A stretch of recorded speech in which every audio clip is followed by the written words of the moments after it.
오늘은 바야흐로 3월 첫 번째 날입니다. 3.1절이죠. 정말로 107년 전 이 땅 가운데 3.1 운동이 일어나서 정말로 우리 민족이 일제 치하에서 벗어날 수 있는 큰 힘을 보여줬던 날이 바로 오늘입니다. 다시 한번 말씀드리지만 3.1절에 주축이 되었던 사람들이 바로 기독교인들입니다. 그렇기 때문에 지금 이 순간에도 나라를 위해 기도하고 나라를 위해 애쓰는 것이 바로 우리 기독교인들의 본분인 줄로 믿습니다. 여러분, 끊임없이 여러분들의 기도의 첫 번째 제목이 나라를 위한 기도였으면 좋겠어요. 그래서 이 나라가 정말로 반석 위에 서고 복음 위에 서고 그리고 평탄한 나라가 될 수 있도록 우리가 늘 기도할 수 있는 우리 사랑하는 참 좋은 교회 성도님들이 되시기를 주님의 이름으로 축복합니다. 자, 오늘은 사순절 두 번째 주일로서 은혜로 빚어지는 제자의 삶이라는 제목으로 하나님의 말씀 함께 나누도록 하겠습니다. 지난주 우리는 길 없는 광야에서 친히 길을 만드신 예수님에 대해서 함께 살펴보았습니다. 이스라엘 백성들이 애굽에서 나왔을 때에 그들 눈앞에 있었던 것은 바로 척박한 길이 없는 광야가 그들의 눈앞에 있었습니다. 하지만 그들은 하나님과 함께 했기 때문에 그 인도하심에 따라 정상적으로 걸어갔다고 한다면 불과 한 두세 달이면 그 적과 꿀이 흐르는 가나안 땅에 도착했을 것입니다. 그러나 우리는 이미 그 결과를 알고 있지 않습니까? 결과가 어떠했습니까? 두세 달이면 갈 수 있는 그 길이 무려 40년 동안 방황하던 길이 되고 말았던 것이죠. 그 이유는 무엇 때문이었습니까? 그 이유는 바로 하나님을 온전히 신뢰하지 못했기 때문인 것이죠. 대표적인 사건이 바로 가나안 정탐 사건입니다. 우리 정탐꾼들이 가나안 땅에 들어가서 그곳 사람들을 보자마자 너무나도 크고 강한 것을 보게 되었습니다. 그러니 마음이 어떻습니까? 저들을 절대로 우리는 이길 수 없다라고 하는 두려움이 엄습하게 되었던 것이죠. 하나님은 분명히 약속하셨습니다. 내가 이 땅을 너희에게 주겠다. 내가 이 민족을 분명히 너희로 하여금 이기게 하겠다라고 약속을 주셨지만 그들은 그 두려움의 나머지 하나님의 약속을 믿지 않고 하나님을 오히려 원망하고 다시 애굽으로 돌아가자라고 하면서 하나님을 원망하기 시작했습니다. 결국 이스라엘은 하나님을 신뢰하지 못함으로 말미암아 40년 동안 광야를 방황할 수밖에 없었던 것이죠. 그러나 예수님은 다르셨습니다. 예수님도 똑같이 이스라엘 민족과 똑같이 광야에 서셨습니다. 그리고 마귀에게 똑같이 공포와 두려움 가운데 유혹을 받은 거예요. 너 나의 길을 걸어가야 된다. 하나님의 길을 걸어가서는 안 된다. 내 길을 걸어가야 이 세상 모든 것들을 너에게 줄 것이고 너에게 평안함을 줄 것이다 라고 하면서 사탄은 유혹하기 시작합니다. 하지만 예수님은 그 유혹에 넘어가지 않으셨고 철저하게 하나님을 신뢰하셨습니다. 너희가 주는 떡이 아니라 너가 주는 돈이 아니라 오직 하나님의 말씀이 나를 붙들어 줄 것이고 나를 살게 할 것이라 라고 하는 철저한 하나님에 대한 신뢰의 마음으로 예수님은 그 길을 걸어가신 것이죠. 결국 그 결과는 어떻게 됐습니까? 메마른 광야에 생명력이 넘치는 에덴의 길이 열린 거예요. 참 평안과 안식의 길이 열린 것입니다. 진짜 행복의 길이 무엇인지, 진짜 우리가 살 길이 무엇인지 예수님이 그 길을 열어주신 것이죠. 이렇게 마귀는 예수님에게 지고 나서도 여전히 그 길을 가려고 하는 우리를 향해서 끊임없이 두려움을 줍니다. 하나님의 길을 걸어갈 때는 너 그렇게 살 때는 망한다. 너 그렇게 살면 결코 이 세상에 실패하고 말 거야 라고 하면서 끊임없이 우리 마음에 두려움을 주지요. 하지만 사랑하는 성도 여러분, 우리는 절대로 속아서는 안 됩니다. 예수님은 이미 우리의 이 길을 걸어가셨고 승리하셨습니다. 예수님이 하나님의 아들로서 그 시험을 받은 게 아니에요. 우리와 똑같은 인간의 모습으로 똑같은 아픔과 두려움을 느끼고서도 그 길을 걸어가셨고 승리하셨던 것이죠. 그리고 그 승리하신 예수님께서 그 생명의 길 그리고 영생의 길에서 오늘 우리를 초대하고 계시는 것입니다. 오늘 우리가 읽은 본문은 바로 그 예수님의 첫 번째 초대에 응한 사람들의 이야기입니다. 우리가 잘 아는 대로 오늘 4명의 어부들이 등장하죠. 그들은 예수님의 그 초대에 즉시 응했고 그리고 예수님의 길을 따라가기 시작했습니다. 우리가 여기서 질문해야 됩니다. 과연 무엇이 그들로 하여금 모든 것들을 다 버려두고 예수님의 길을 따랐을까? 여러분 궁금하지 아니하십니까? 여러분 우리가 한번 생각해야 됩니다. 그들도 어부였습니다. 우리와 똑같은 사람들이었어요. 그런데 오늘 예수님이 나를 따라오라라고 하는 말씀 가운데 모든 것들을 버려두고 예수님을 따랐다라고 말하고 있는데 과연 무엇이 그들로 하여금 그렇게 만들었을까? 우리가 오늘 이 관점을 가지고 그 은혜의 비밀을 우리가 하나씩 살펴보도록 하겠습니다. 먼저 오늘 본문 16절의 말씀을 우리 함께 읽어보도록 하겠습니다. 우리 16절 함께 읽겠습니다. 시작. 해변으로 지나가시다가 시몬과 그 형제 안드레가 바다에 금을 던지는 것을 보시니 그들은 어부라. 아멘. 오늘 예수님께서 갈릴리 해변을 지나가십니다. 그리고 그곳에서 누구를 봅니까? 시몬, 즉 베드로와 그의 형제 안드레를 보셨다라고 말하고 있습니다. 여러분 그들의 직업이 무엇입니까? 어부입니다. 오늘 성경에 보면 그들이 그물을 던지는 것을 보셨다라고 얘기하고 있어요. 여러분 그물을 던지는 직업이 무엇입니까? 어부뿐인 것이죠. 그러나 오늘 성경은요 친절하게 그들은 어부라라고 하면서 분명히 그들의 직업이 어부라는 사실을 알려주고 있습니다. 그리고 예수님은 그들에게 다가가 이렇게 얘기하죠. 나를 따라오라 라고 말씀하십니다. 그러면서 그들을 제자로 부르시는 거예요. 우리에게는 너무나도 익숙한 이 장면이지만 사실은 여러분 이것은 그 당시 시대적인 배경으로 보면 굉장히 파격적인 사건이었던 것이죠. 왜냐하면 그 당시의 문화는 어떠하느냐? 바로 훌륭한 자질과 그리고 지식을 가진 제자가 스승을 찾아가는 거예요. 이름난 저명한 스승을 찾아갑니다. 그리고 나 당신에게 배우고 싶습니다 라고 청하게 되면 스승은 그 제자의 자질을 면밀하게 살핀 뒤에 내 제자가 될 만한 사람을 합격해서 그 사람만 제자로 받아들이게 된 거예요. 결국 철저하게 자격 중심이었던 것이죠. 그러나 오늘 예수님의 방식은요 완전히 반대였습니다. 오늘 예수님께서 어떻게 하십니까? 스승이신 예수님께서 직접 제자를 찾아 나선 거예요. 그리고 일방적으로 그들을 부르고 계시는 것입니다. 그런데 그 부른 사람들이 어떠한 사람들이냐가 중요한데 여러분 이 사람들이 어떤 사람들입니까? 매일매일 그 바닷가의 짠내를 맡으면서 하루하루 치열하게 살아가고 있었던 어부였다라는 것이죠. 어떤 대단한 지식을 가진 사람들도 아닙니다. 어떤 영적인 능력을 가지고 있던 사람들도 아닙니다. 한마디로 제자로 삼기에는 부적격한 사람들에게 오늘 예수님은 가셔서 제자로 삼고 계시는 거예요.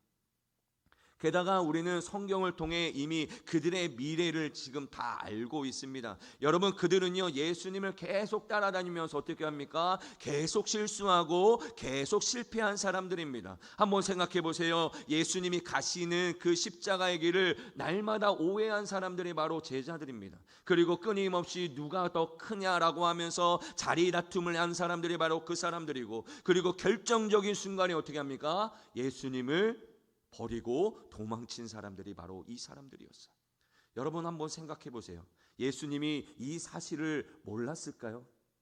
여러분 예수님이 그러한 일들을 몰랐을까요? 여러분 예수님은 알고 계셨습니다. 그들이 실패할 것도 알고 계셨고 그들이 도망칠 것도 알고 계셨어요. 그럼에도 불구하고 그들을 선택하시고 그들을 부르고 계셨다라는 것입니다.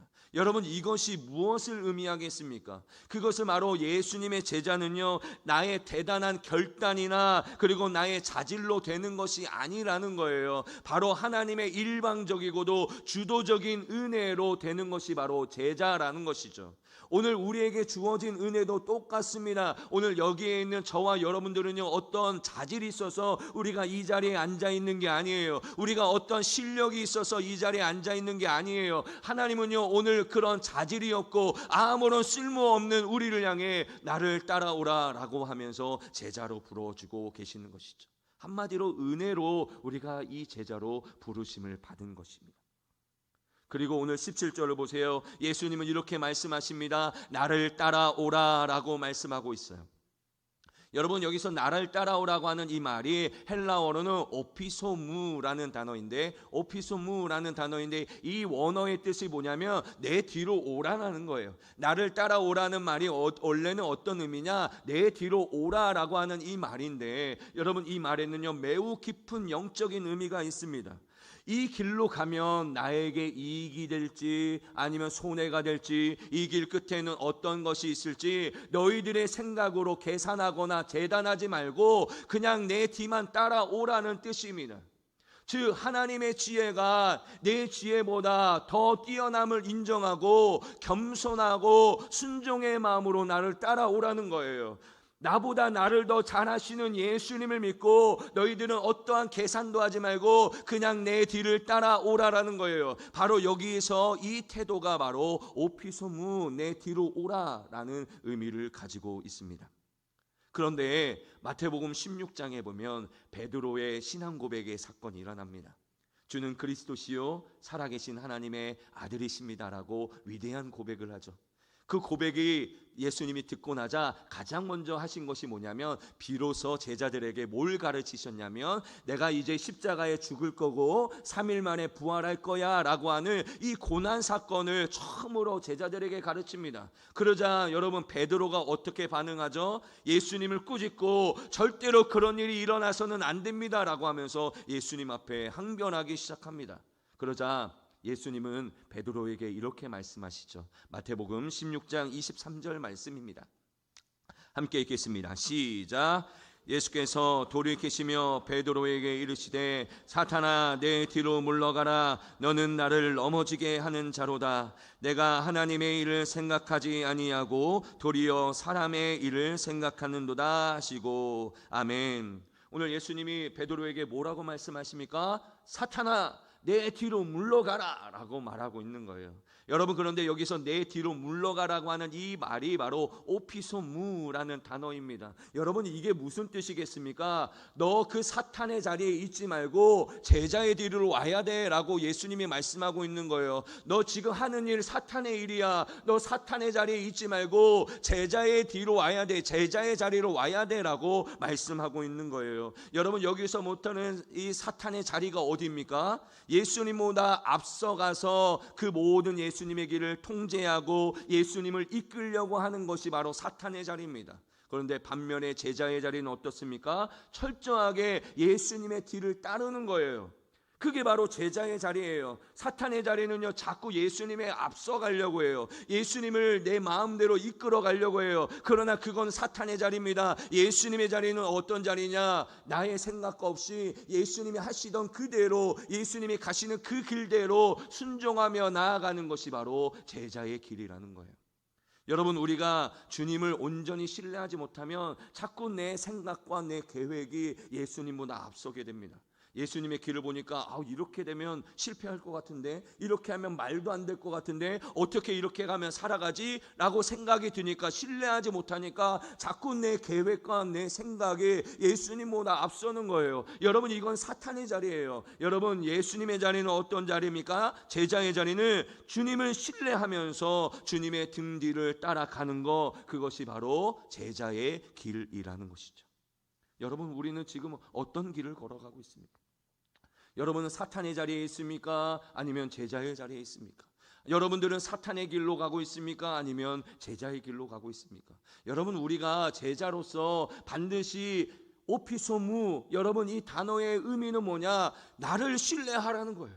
나를 신뢰하고 그 길을 따라가라는 거예요. 내 길을 따라오면 아무 생각하지 말고 너희들의 생각으로 계산하고 너희들의 생각으로 재단하지 말고 내 길을 따라가면 그 길이 영생의 길이고 그 길이 생명의 길이다라는 것을 말씀해 주고 있는 것이죠. 그렇다면 이렇게 예수님을 신뢰하여 그 뒤를 따라가면 주님은 어떤 약속을 주시느냐? 17절 후반부에 보면 이렇게 말하고 있습니다. 내가 너희로 사람을 낚는 어부가 되게 하리라. 내가 너희로 사람을 낚는 어부가 되게 하리라 라고 말하고 있습니다. 여러분, 여기에 주어가 누구입니까? 내가입니다. 내가 누구예요? 예수님이세요. 예수님께서 오늘 말씀하시는 거예요. 내가 너희로 하여금 사람을 낚는 어부가 되게 하리라. 너희 어부가 되어야 돼. 너 열심히 노력해. 너 열심히 노력해야 어부 될 수 있어. 이렇게 말씀하시는 게 아니라 내가 너희로 하여금 사람을 낚는 어부가 되게 하리라 라고 말씀하고 있는 것이죠.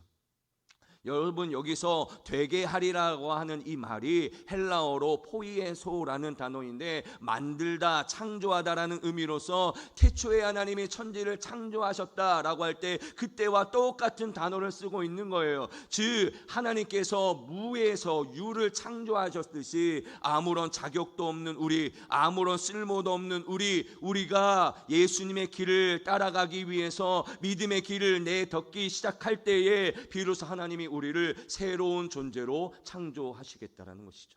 다시 말합니다. 우리 스스로 노력해서 제자가 되라고 말씀하는 것이 아닙니다. 내가 너희로 하여금 제자를 만들어 주겠다, 내가 사람을 낚는 어부가 되게 하겠다라고 말씀하고 있는 거예요. 내가 어떠한 출신인지, 내 학력이 어느 정도인지, 내 통장의 잔고가 어느 정도인지 그건 전혀 중요하지 않아요. 그저 나의 연약함을 인정하고 주님의 길을 묵묵히 따라갈 때에 비로소 우리를 사람 낚는 어부가 되게 하겠다라고 말씀하고 있는 거예요. 누가요? 창조주 하나님께서, 이 세상 우리 눈으로 보는 모든 것들을 만드신 그 하나님께서 우리가 그냥 주님의 길을 따라갈 때에 우리를 사람 낚는 어부가 되게 하겠다라고 말씀하고 있습니다. 그러니 여러분, 제자됨은요 나에게 달려있는 것이 아니라 누구에게 달려있습니까? 하나님의 은혜에 달려있는 거예요.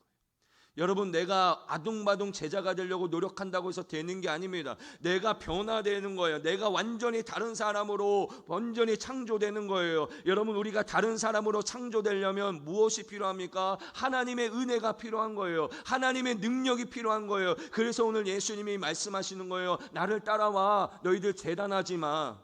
이 길이 생명의 길인지, 이 길이 영생의 길인지, 이 길로 가면 실패할 길인지 너희들 스스로 계산하지 마. 그냥 내 길만 따라와. 그러면 어떻게? 내가 너희로 사람을 낚는 어부가 되게 하리라. 너희가 나를 신뢰하면 내가 너희로 사람을 낚는 어부가 되게 하겠다라고 말씀하고 있는 것이죠.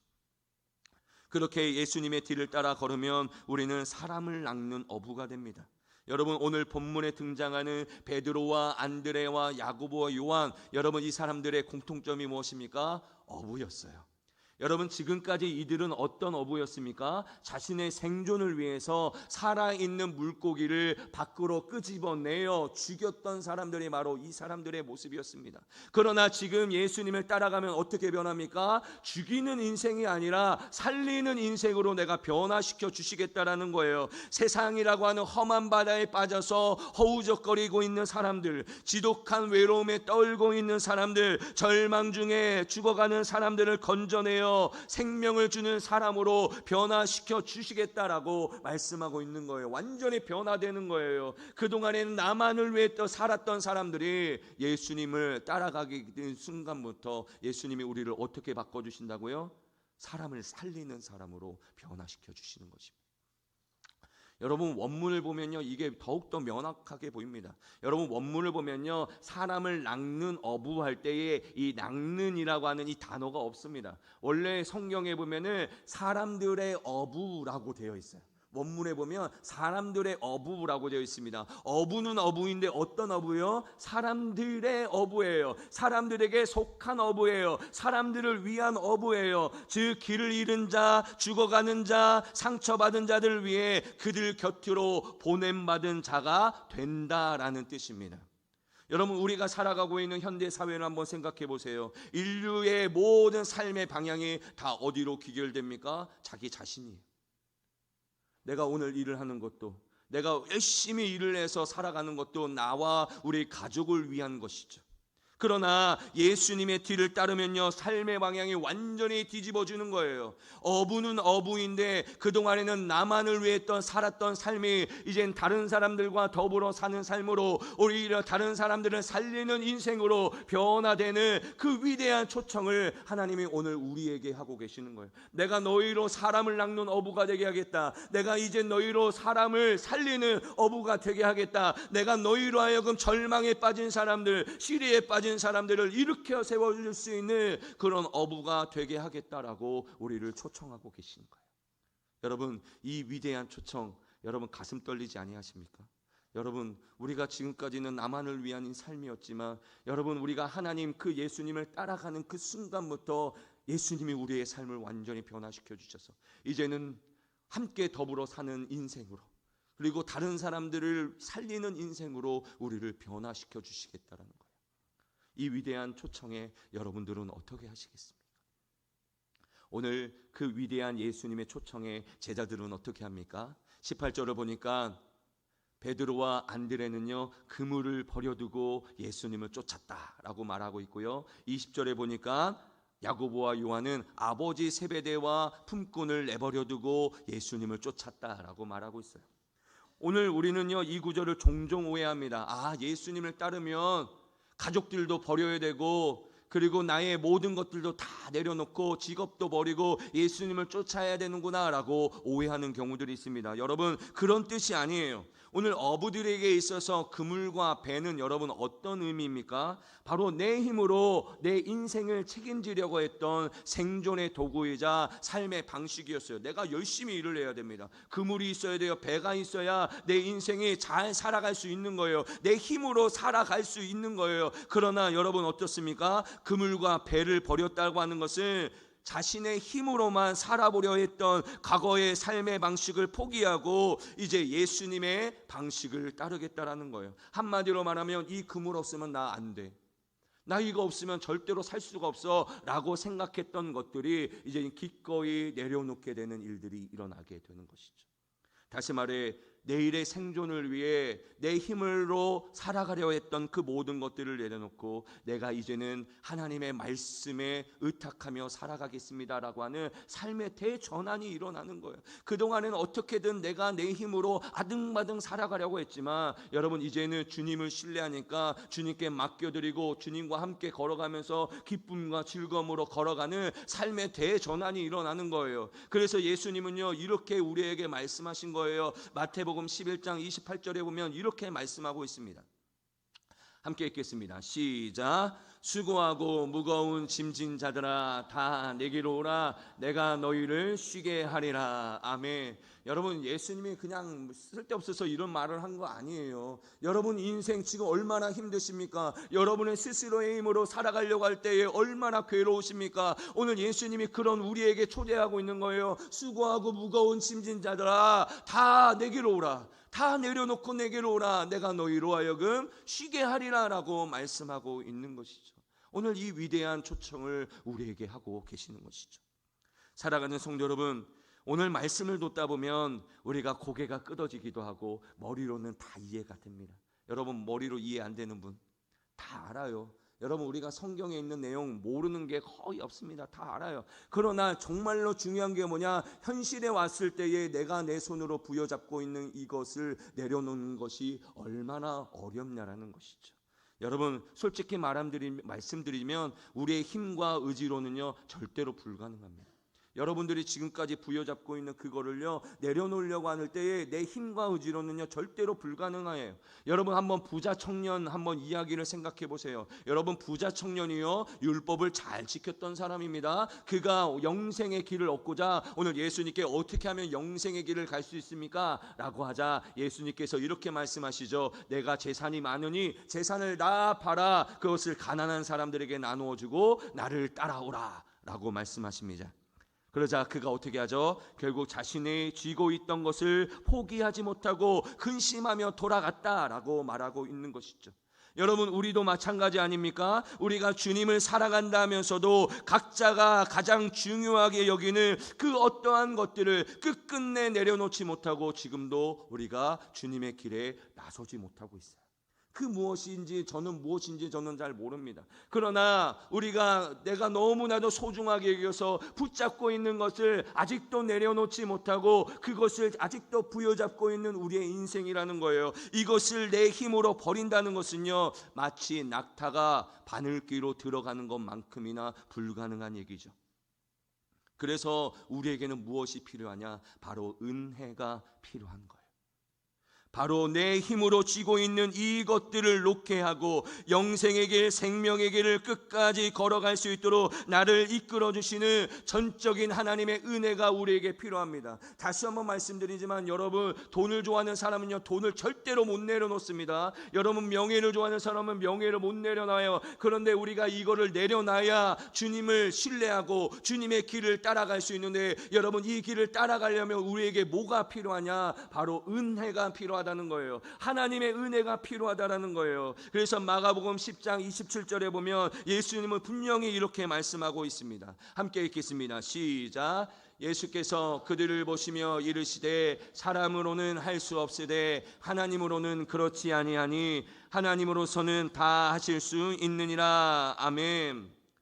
우리는 할 수 없지만 하나님은 하실 수 있느니라 라고 말씀하고 있는 거예요. 그러므로 여러분, 오늘 우리가 기도해야 될 제목은요, 딱 하나예요. 하나님, 내가 제자의 길을 걸어가겠습니다. 기꺼이 내가 손에 있는 거 내려놓겠습니다. 여러분, 이런 기도해도 돌아가면 끝이에요. 여러분, 우리가 기도할 것은요, 무엇이냐? 은혜를 달라고 기도해야 돼요.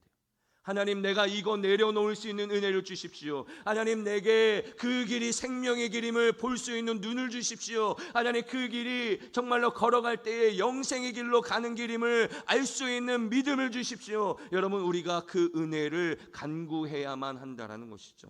그러므로 지금 당장 여러분이 주님의 말씀이 내 귀에 안 들린다고 해서 포기해서는 안 됩니다. 내 힘으로 이 길을 따라갈 엄두가 안 난다고 해서 주저앉아서도 안 됩니다. 여러분, 이 길은요, 생명의 길이에요.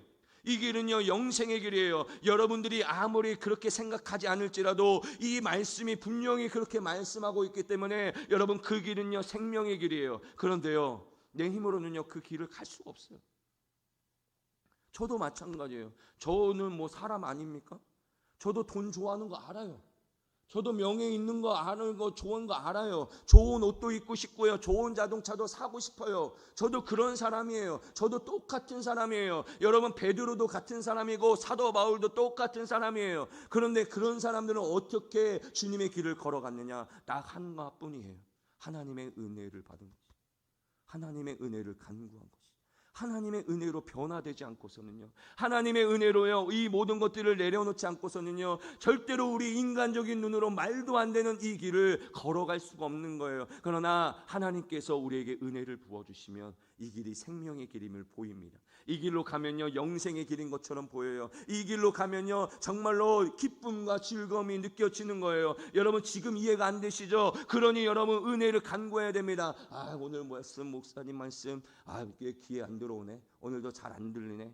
여러분, 이렇게 끝나서는 안 돼요. 이 말씀이 들릴 수 있도록 기도를 해야 돼요. 하나님, 제게 은혜를 주십시오. 이 말씀, 이게 믿어지게 저에게 은혜를 주십시오. 여러분, 우리가 이 기도를 해야 돼요. 우리가 이 기도하지 않으면요, 여러분, 우리는 그냥 끝나는 거예요. 우리는 그렇게 멸망할 수밖에 없어요. 우리는 지옥으로 갈 수밖에 없어요. 여러분, 제가 인간적으로 여러분들에게 좋은 이야기 왜 못하겠습니까? 여러분, 축복받으세요. 여러분, 건강할 거예요. 여러분, 행복할 거예요. 여러분, 자녀 잘 될 거예요. 여러분, 이런 얘기 왜 저는 못하겠습니까? 이런 이야기 제가 하면 저도 편하죠. 서로 얼굴 좋죠. 그러나 왜 목사님은 맨날 이 사순절만 맞이하면 뭔가를 자꾸 내려놓으라고 하는 걸까? 왜 십자가를 지라고 하는 걸까? 여러분, 이게 영생의 길이기 때문에 그래요. 이 길을 가야 되기 때문에 그래요. 그러나 우리의 힘으로는 이 길을 갈 수가 없기 때문에 우리가 은혜를 간구해야 됩니다. 하나님, 내게 은혜를 주십시오. 제발 이 말씀이 믿어지게 해주십시오. 제발 이 길이 생명의 길임을 내 눈으로 보이게 해주십시오라고 기도할 수 있는 여러분들이 되었으면 좋겠습니다. 그 믿음을 가지고 그 길을 걸어가기 시작했을 때 하나님은요, 우리로 하여금 사람을 낚는 어부가 되게 하시고 우리로 하여금 온전한 하나님의 사람으로 빚어가실 줄로 믿습니다. 그 하나님이 어떤 하나님이라고요? 창조의 하나님이세요. 여러분, 죽은 자도 살리시는 하나님이신데 여러분, 우리의 심령과 우리의 생각을 바꾸지 못하겠습니까? 우리를 전혀 완전히 새로운 존재로 못 바꾸시겠습니까? 여러분, 바꾸실 수가 있는 거예요. 그러나 우리가 그분 앞에 나아가지 않으니까, 우리가 그분에게 기도하지 않으니까, 그분의 은혜를 구하지 아니하니까 우리에게 없는 거예요. 여러분, 생각해 보세요. 성경에 말하는 많은 사람들이 어떻게 합니까? 예수님을 신뢰하고 그 길을 따라가는 거예요. 제가 자주 말씀드리는 사람이 있지 않습니까? 12해를 앓았던, 혈루증을 앓았던 한 여인이 있습니다. 그 여인이 병원에 가서도 아무리 해도 치료가 안 되는 거예요. 그런데 예수님이 그 마을에 오신다는 소식을 듣고 그 여인이 어떤 마음을 갖습니까? 아, 예수님의 옷자락에 손만 대도 내가 병이 낫겠다 라고 하는 믿음을 가지게 된 거예요. 여러분, 실제로 그 옷자락을 만졌더니 어떻게 됩니까? 혈루증이 완전히 끊어지지 않았습니까? 여러분, 인간적으로 생각할 때 무슨 그 옷자락 만든다고 병이 납니까? 말도 안 되는 얘기죠. 그러나 그 여인은요, 그걸 본 거예요. 그걸 믿음으로 본 거예요. 그걸 신뢰한 거예요. 그래서 그 예수님의 옷자락을 만졌더니 어떻게 됩니까? 병이 난 거예요. 여러분, 이게 신비예요. 여러분, 인간의 눈으로, 인간의 생각으로 말도 안 된다 할지라도 예수님을 신뢰함으로 그 길을 따라가면요, 그게 바로 영생이에요. 저는 여러분들이 영생의 길을 가길 바랍니다. 저는 여러분들이 정말로 행복한 길로 갔으면 좋겠어요. 저와 여러분들 그 은혜를 우리가 얻기 위해서는 우리가 매일매일 그냥 왔다 갔다 하는 인생이 아니라 오늘 우리가 뭘 위해서 기도해야 되냐? 하나님, 내게 은혜를 주십시오. 하나님, 이것을 깨달을 수 있는 은혜를 주십시오. 영생의 눈을 바라볼 수 있는 은혜를 주십시오. 그게 아니고서는 내가 바뀌어질 수가 없습니다. 하나님, 그래서 내게 은혜를 주셔서 내가 이 제자의 길을 걸어갈 수 있는 내가 되게 해달라고 기도할 수 있는 우리 사랑하는 성도님들이 다 되시기를 주님의 이름으로 축복합니다.